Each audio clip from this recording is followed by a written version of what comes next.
Breaking news দেখছেন আপনারা। স্বাধীনতার চেতনা অক্ষুণ্ণ রাখতে মুক্তিযোদ্ধাদের সজাগ থাকার আহ্বান জানালেন মাগুরা বিয়োগ-1 আসনের বিএনপি প্রার্থী মনোয়ার হোসেন খান। বুধবার মাগুরা শহরের একটি কমিউনিটি সেন্টারে মুক্তিযোদ্ধাদের সঙ্গে মতবিনিময় সভায় তিনি বলেন, মুক্তিযোদ্ধাদের ঐক্যই দেশকে সব ধরনের ষড়যন্ত্র থেকে রক্ষা করতে পারে। মনোয়ার হোসেন খান বলেন, মুক্তিযোদ্ধারা এই দেশের সূর্য সন্তান। স্বাধীনতার চেতনাকে রক্ষা করতে হলে তাদের সবসময় প্রস্তুত ও সজাগ থাকতে হবে।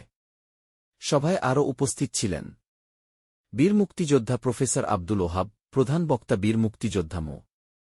আক্তার হোসেন এবং জেলা মুক্তিযোদ্ধা সংসদের সদস্য সচিব মো. ওয়ালিদুজ্জামান। এ সময় উপস্থিত মুক্তিযোদ্ধারা স্বাধীনতার সপক্ষের শক্তির পাশে থাকার প্রত্যয় ব্যক্ত করেন। ঘটনাস্থল থেকে এই মুহূর্তের খবর।